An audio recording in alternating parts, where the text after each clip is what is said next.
अगर यूक्रेन को यूरोप से नए फाइटर जेट मिले तो पुतिन बड़ा हमला करने के लिए तैयार है। पुतिन ने एक ऐसा लॉन्च पैड एक्टिव कर दिया है जहां से रूस पूरे यूरोप को निशाना बना सकता है। इस लॉन्च पैड के एक्टिव होने के बाद खतरा उस देश पर मंडरा रहा है जो ज़ेलेंस्की की मदद करने में सबसे आगे रहा है।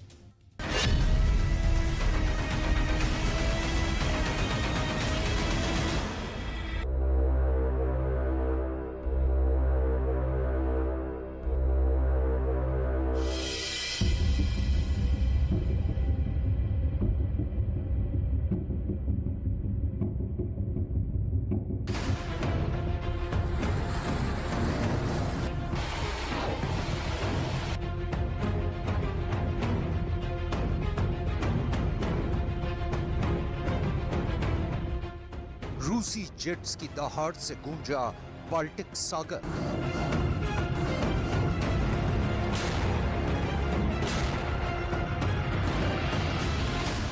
फिर एक्टिव हुई रूस की बाल्टिक फ्लीट। एक्शन मोड में कलिनिनग्राद लॉन्च पैड।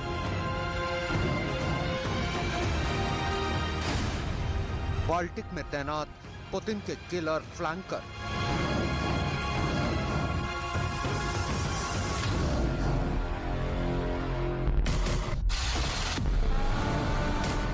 ज़ेलेंस्की ने क्राइमिया पर हमला कर पुतिन की एक ऐसी वॉर बैटरी को एक्टिव मोड में ला दिया है जिसका नाम सुनते ही नेटो के भी पसीने छूट जाते हैं। और पुतिन की इस वॉर बैटरी का नाम है बाल्टिक सी फ्लीट।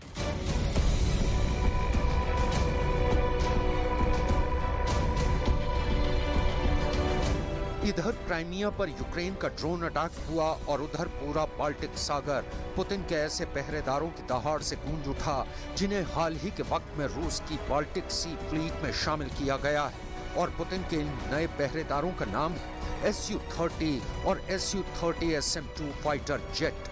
रूस की न्यूज एजेंसी तास की एक खबर के मुताबिक अब बहुत जल्द पूरी दुनिया रूस की बाल्टिक सी फ्लीट में शामिल किए गए Su-30 और Su-30 SM-2 फाइटर जेट की जुगलबंदी देखने वाली है। दुनिया Su-30 और Su-30 SM-2 को फ्लैंकर सी और फ्लैंकर एच के नाम से जानती है। पूरी दुनिया इनके कोबरा मैन्यूवर का लोहा भी मानती है।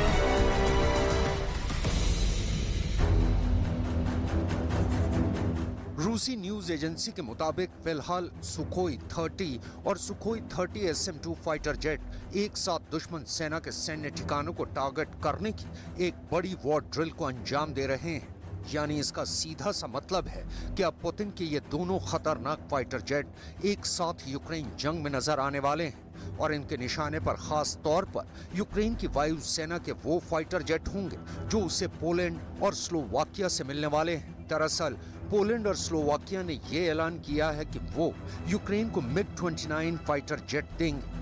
रूस भी ये ऐलान कर चुका है कि वो यूक्रेन को मिलने वाले फाइटर जेट्स को तबाह कर देगा। और अपने ऐलान के मुताबिक उसने बाल्टिक सागर के आसमान के ऊपर अपने 2 मल्टी रोल फाइटर जेट्स को उड़ाकर पोलैंड और स्लोवाकिया दोनों को एक तरह से सीधी चेतावनी दे दी है। यानी बाल्टिक सागर में जंग का अलार्म बजने लगा है।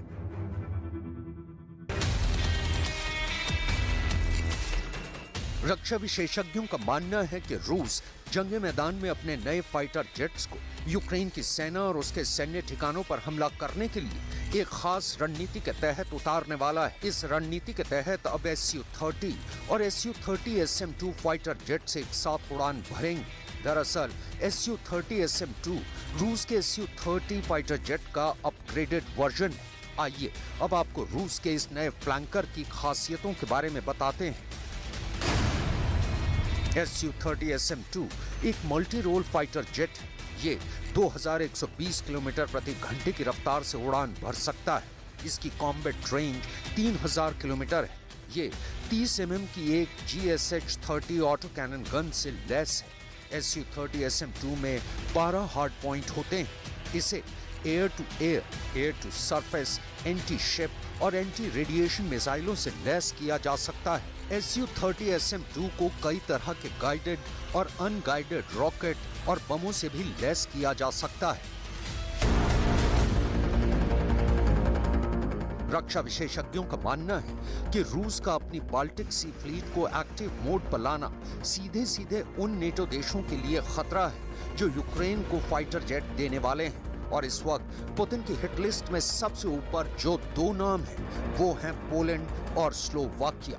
दूसरा, रूस की बाल्टिक सी फ्लीट का हेडक्वार्टर एक ऐसी जगह पर मौजूद है जिसका नाम सुनते ही नेटो देश थर्राने लगते हैं। कलिनिनग्राद, यानी 224 वर्ग किलोमीटर में फैला वो इलाका जिसके खौफ में नेटो देश हमेशा रहते हैं। रूस के लिए कलिनिनग्राद एक ऐसा सैन्य अड्डा है जो पूरे यूरोप पर भारी पड़ सकता है। आइए अब आपको बताते हैं कि आखिर क्यों कलिनिनग्राद का नाम सुनकर नेटो देश दहशत से भर जाते हैं। कलिनिनग्राद की भौगोलिक स्थिति इसे सैन्य रूप से रूस के लिए बेहद महत्वपूर्ण बनाती है। दरअसल कलिनिनग्राद बाल्टिक सागर के किनारे बसा है और बाल्टिक सागर Denmark, Finland, Sweden, Germany, Poland, रूस, एस्टोनिया, लातविया और लिथुआनिया से घिरा है। और कलिनिनग्राद दो नेटो देशों पोलैंड और लिथुआनिया के बीच का इलाका है। कलिनिनग्राद में रूस के दो बड़े सैन्य बेस बाल्टिस्क और चकालोवस्क हैं। बाल्टिस्क में रूस का नेवल बेस है जबकि चकालोवस्क में उसका नेवल एयर बेस है। बाल्टिक सागर में बाल्टिस्क रूस का एकमात्र वार्म वाटर पोर्ट है, मतलब जो साल भर बर्फ से मुक्त रहता है। इसी वजह से ये रूस की नेवी के ऑपरेशन के लिए बहुत अहम है।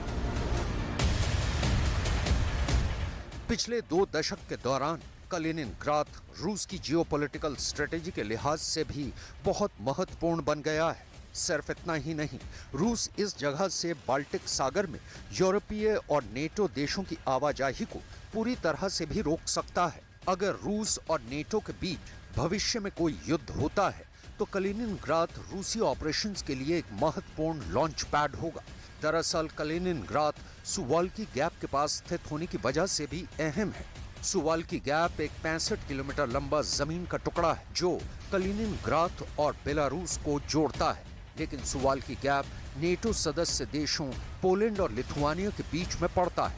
अगर रूस सुवाल्की गैप पर कब्जा कर ले तो वो पोलैंड और तीनों बाल्टिक देशों यानी लिथुआनिया, एस्टोनिया और लातविया का नेटो के बाकी देशों से संपर्क काट सकता है। इसलिए रूसी सेना कलिनिनग्राद में अपनी सैन्य शक्ति को तेजी से बढ़ा चुकी है। globalsecurity.org के मुताबिक रूस ने कलिनिनग्राद में करीब 1 से 2 लाख सैनिक तैनात कर रखे हैं। 2016 में रूस कलिनिनग्राद में इस्कंदर मिसाइल सिस्टम तैनात कर चुका है। इस्कंदर मिसाइल की रेंज 500 किलोमीटर है। रूस कलिनिनग्राद से पोलैंड, जर्मनी, यूक्रेन समेत मध्य और उत्तरी यूरोप के नेटो देशों को आसानी से निशाना बना सकता है। रूस और यूक्रेन के बीच जारी जंग को 1 साल पूरा हो चुका है। यूक्रेन के डॉनबास के कई इलाकों में रूस और यूक्रेन के बीच भीषण जंग चल रही है।